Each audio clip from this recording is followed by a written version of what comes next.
Olá, produtores e produtoras rurais. Eu sou o Daniel Latorraca, economista, cofundador e diretor operacional da Creditares. E este é o terceiro passo da nossa websérie Não Corra Atrás do Dinheiro, Deixe que o Dinheiro Corra Atrás de Vocês. No último vídeo, a gente falou um pouquinho sobre EBITDA e alavancagem operacional com o nosso CEO José Corral. Se você perdeu esse vídeo e o primeiro vídeo, eu convido a você a ir no nosso canal do YouTube, reveja esses dois vídeos ou veja pela primeira vez e agora sim caminha para esse terceiro passo, aonde a gente vai continuar falando de gestão financeira, seus indicadores e como esses indicadores podem ajudar você na nova fase do crédito rural. Hoje a gente vai tratar sobre o índice de cobertura do serviço da dívida, que também utilizaremos o EBITDA, que é o seu resultado operacional, basicamente mede o seu potencial de geração de caixa, né, através da diferença entre a sua receita líquida e seus custos operacionais, ou seja, tirando o imposto do seu faturamento bruto, né, a gente tem que tirar ainda os custos operacionais com os fertilizantes, defensivos, arrendamento caso tenha, a retirada da família, pegando todos esses custos operacionais, retirando do seu faturamento líquido, então a gente chega nesse primeiro linha de lucro que a gente chama de EBITDA, que é importantíssimo e todo o mercado financeiro mundialmente utiliza para analisar não só propriedades rurais, mas também empresas, uma vez que esse é o seu potencial de caixa para depois pagar o serviço da dívida, para depois fazer novos investimentos ou mesmo aumentar a sua liquidez.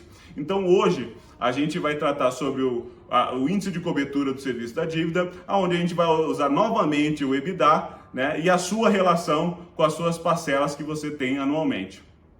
Bom, o índice de cobertura do serviço da dívida é um indicador que mede o quanto você compromete do seu EBITDA com o pagamento de juros de custeio e das parcelas de investimento dentro de uma mesma safra. Investimentos esses com maquinário, com a própria terra. Assim, para calcular esse índice, basta dividir o seu EBITDA, ou seja, resultado operacional, pela soma de juros totais do custeio mais as parcelas de investimento que você tem compromissado nessa safra. Ok? Tudo tem que ser na mesma safra para ter uma lógica racional. É importante destacar que só usamos os juros para as dívidas de custeio nesse cálculo, porque o montante referente aos preços dos insumos já foi retirado no momento que você contabilizou os custos operacionais. Então, diferente das parcelas do investimento que vem os juros mais o principal que você tem que pagar no ano, no custeio a gente só soma os juros para fazer aí a divisão com o EBITDA, ok? Então, dentro dessa perspectiva, a fórmula é muito simples. É EBITDA sobre os juros do custeio mais as parcelas de investimento.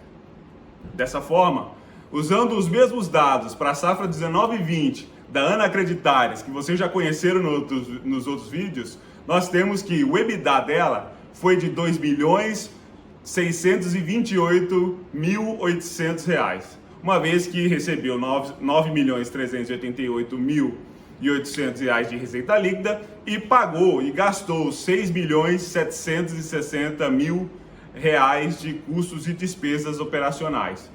Então, dessa forma, né, o seu EBITDA ficou nesses 2.628.800 na parte de cima da linha da divisão. Bom, a respeito da parte de baixo dessa fórmula, a gente vai ter que então pegar os juros do custeio mais as parcelas do investimento.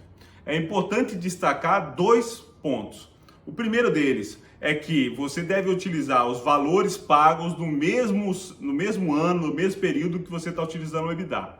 E o ponto 2 é que quando for fazer a conta dos juros do custeio, não pegar só aquela taxa de juros dos bancos, mas também contabilizar, somar essa taxa de juros dos bancos, aquela diferença do preço à vista e a prazo que você pagou no barter, por exemplo, na revenda, na multinacional de químicos ou mesmo na trading, ok? Então, essa parte é importante para que a gente tenha uma boa análise desse indicador da cobertura do serviço da dívida, ok? Bom, em relação à Ana Creditares, né, que a gente está fazendo aqui o caso dela, os valores dos juros total de custeio que ela pagou na safra 19 e 20, que é a nossa simulação, foi de R$ 811.200, uma vez que ela financiou 80% do custeio dessa safra a uma taxa de juros de 15%. No próximo vídeo a gente explicará o porquê dos juros tão altos no momento que a Selic estava mais baixa do que no momento atual, né? Então você vai entender o que a Ana Creditares veio fazendo aí ao longo dos períodos para ter essa taxa tão alta de juros nas safras passadas. E aí, fazendo a finalização dessa conta, a gente tem que a Ana Creditares tem de parcelas em investimento, né, R$1.500.000. Então aqui, do meu lado direito, vocês já estão vendo a fórmula toda fechada, com EBITDA em cima nos valores da Ana Creditares e com os seus serviços das dívidas na parte de baixo, então dando um resultado de 1,14. Mas e aí? Esse indicador de 1,14 da Ana Creditares é bom, é ruim, é médio? Bom, por um lado, é bom, porque dentro do que se analisa, né, o EBITDA dela, ou seja, o resultado operacional dela, é superior em 14% de todo o serviço da dívida daquela mesma safra. Então isso é positivo, ela gera mais caixa do que tem de parcelas, vamos dizer assim, no mesmo período, e aí teria uma capacidade de novos investimentos ou mesmo de aumentar sua liquidez.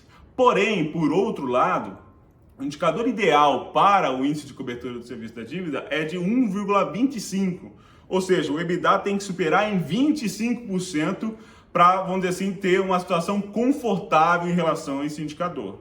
Então, isso a Ana Creditares não conseguiu atingir, por exemplo, nessa safra 19 e 20, e é um ponto de atenção, sim, na análise desses indicadores, porque é um ponto que ela pode ir buscando, seja ou diminuindo o serviço da dívida ou aumentando o seu resultado operacional, né? Então, tem essas duas estratégias para que ela melhore, então, esse indicador e chegue ou empate ou até supere o 1,25, que é o ideal dito pelo mercado financeiro. Então, gostou desse cálculo? Como é que ficou a sua conta aí? Depois eu queria saber, conta pra gente, ok? Mas agora eu estou encerrando esse vídeo, né, e agradecendo que você chegou até aqui nesse passo 3 e dizer que no próximo vídeo a gente vai fazer o encerramento desse diagnóstico da saúde financeira da Ana Creditares, com mais um indicador e a consolidação, vamos dizer assim, de toda a análise dos indicadores que a gente veio fazendo até então. Então não perca o próximo vídeo, o passo 4, para que você não só relembre dos resultados da Ana em relação ao seu resultado operacional, alavancagem operacional. O Zé também já falou um pouquinho de liquidez, a gente vai voltar nesse item novamente e, obviamente, desse vídeo agora também do índice da cobertura do serviço da dívida. É importante destacar, para finalizar, que o banco analisa esse indicador de maneira prioritária quando, por exemplo, vai dar crédito para o produtor rural, em especial quando é de longo prazo, a capacidade de pagamento, ou seja, quanto que ele te gera de lucro e quanto que ele já tem de parcela, se cabe, se não cabe, é exatamente esse indicador. Então, não só o banco já faz isso há muito tempo, mas o produtor rural, aquele que está se organizando, aquele que tem a gestão financeira e todos os dados já à sua mão, já pode fazer essas contas e, obviamente, traçando estratégias de melhorias para os próximos anos. Mas por hoje é só, então a gente se encontra no próximo passo 4 no mês que vem. Abraço!